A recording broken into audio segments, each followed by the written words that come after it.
రేకుల షెడ్. ఇప్పుడు ఏంటంటే కొంచెం ట్రెండింగ్గా ఉంది కాబట్టి కంటైనర్ హౌసెస్ అంటున్నారు. కంటైనర్ ఉన్న ఇంట్లో కరెంట్ షాక్ కొట్టి మీరు చచ్చిపోతే ఎలా? అది మన తెలుగు వాతావరణానికి పూర్తిగా అనువైనది కాదు. ఇలాంటి కంటైనర్ హౌసెస్కి లోన్స్ ఎవ్వరు ఇవ్వరు. ఖచ్చితంగా 6 లక్షలకే కంటైనర్ హౌసెస్ అంటే ఇది అందరికీ సరిపోయే విషయం కాదు. ఇందులో లాభాల కంటే ఎక్కువగా నష్టాలే ఉంటాయి. అయితే ఈ వీడియోలో ఎవరు కొనాలి, ఎవరు కొనకూడదు పూర్తిగా డీటెయిల్గా ప్రాక్టికల్గా మాట్లాడుకుందాం. అంటే ఎవరైతే పర్మనెంట్ హౌస్ కావాలి, మాకు ఒక సొంత ఇల్లు ఉండాలి, స్థిరంగా ఒక నివాసం ఉండాలి అని ఎవరైతే ఆలోచిస్తారో, ఇలాంటి ఆలోచన ఉన్న వ్యక్తులకి ఏంటంటే ఆ కంటైనర్ హౌసెస్ అనేది సరిపోదు. ఎందుకంటే కంటైనర్ హౌసెస్ ఈ కాంక్రీట్ హౌసెస్ వచ్చినట్టుగా 30-40 సంవత్సరాలు పర్మనెంట్గా అయితే ఉండలేవు. సో టెంపరరీగా ఉండడానికి మాత్రమే ఈ కంటైనర్ హౌసెస్ అనేవి మీకు యూజ్ అవుతూ ఉంటాయి.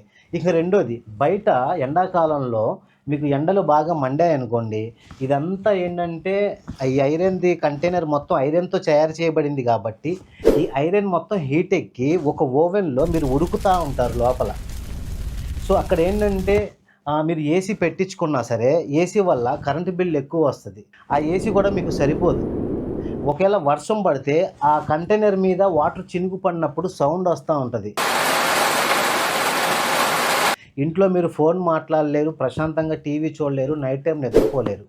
ఇంకా ఇళ్ల మీద హౌసింగ్ లోన్స్ తీసుకోవాలని చాలామంది అనుకుంటూ ఉంటారు. సో ఇలాంటి కంటైనర్ హౌసెస్కి లోన్స్ ఎవ్వరు ఇవ్వరు.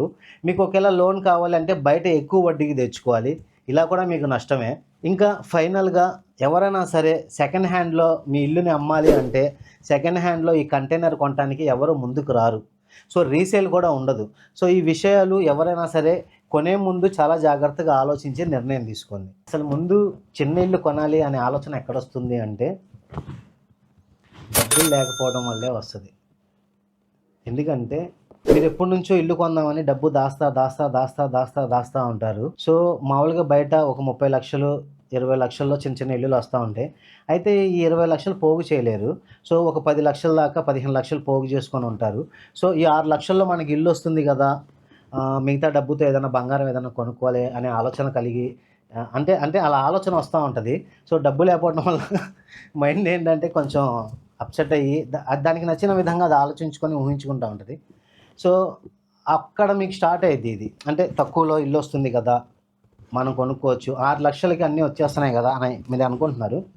కానీ విషయం ఏంటంటే ఈ 6 లక్షల్లో మీకు ఇల్లు అయితే వస్తుంది కానీ సేఫ్టీ ఏది? ఇప్పుడు కరెంటు ఆ ఐరన్ మీదే పెడతారు. ఎప్పుడైనా షార్ట్ సర్క్యూట్ అయితే ఆ రేకుల షెడ్ అంతా కంటైనర్ మొత్తం కరెంట్ షాక్ కొట్టిద్ది. వాటర్ ఏదైనా పడిద్ది, ఏదైనా హీటర్ పెడతారు, హీట్ ఎక్కేసిద్ది కింద.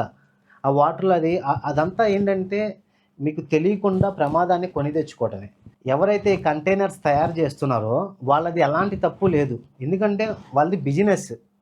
మీకు 15 సైజు కంటైనర్ కావాలంటే ఇస్తారు, 30x30 సైజు కంటైనర్ కావాలంటే ఇస్తారు.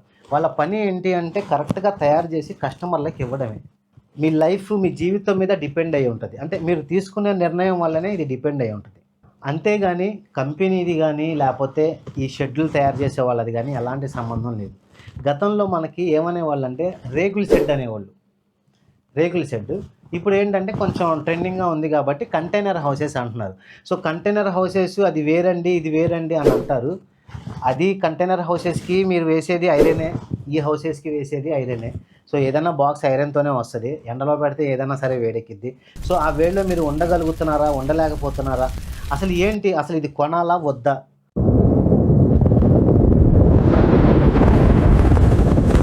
ఈ కంటైనర్ హౌసెస్ని ఎవరు కొనొచ్చు అంటే ఫామ్ హౌసెస్, గెస్ట్ హౌసెస్, మీ దగ్గర ఏమైనా పొలాలు ఉంటే ఆ పొలాల్లో వీకెండ్ ఫ్యామిలీతో వెళ్ళి అక్కడ గడపడానికి, ఇంకా ఇంటికి వాచ్మెన్ ఉండి ఆ రేకుల షెడ్లో ఉండడానికి, సో ఇలాంటి ప్లేసెస్కి అయితే చాలా బాగా యూజ్ అవుతుంది.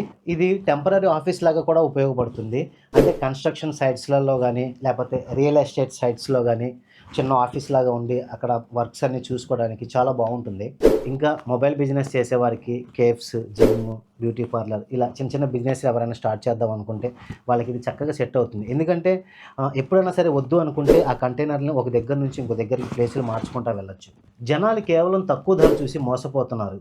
మీరు కొనాలి అనుకుంటే ఈ 3 పాయింట్లు ఖచ్చితంగా ఉన్నాయో లేదో చెక్ చేసుకోండి. ఫస్ట్ ఇది ఇన్సులేషన్, ప్యానలింగ్ మధ్యలో పీయూఎఫ్ వాడుతున్నారా? ఇది లేకపోతే వేసవిలో ఆ ఇల్లు ఓవెన్ లాగా కాలిపోతుంది. రెండవది ఫ్లోరింగ్ అండ్ రస్టింగ్, కింద భాగంలో తుప్పు పట్టకుండా మెరైన్ గ్రేడ్ పెయింటింగ్ వేస్తున్నారా? లేదంటే వర్షాలకు 2 ఏళ్లలోనే ఇల్లు పాడైపోతుంది. కన్సీల్డ్ ప్లంబింగ్, పైపులు వైర్లు బయట కనిపిస్తే షార్ట్ సర్క్యూట్ అయ్యే ప్రమాదం ఉంది. మీ అందరికీ చిన్న సలహా, మీ దగ్గర 6 లక్షలు ఉంటే 6 లక్షలకి చిన్న ఇల్లు అయితే రాదు, కానీ ప్రీ ఫ్యాబ్రికేటెడ్ షీట్ ఇల్లు లేదా చిన్న రేకుల ఇల్లు కట్టుకోవడం కంటైనర్ కంటే సురక్షితం.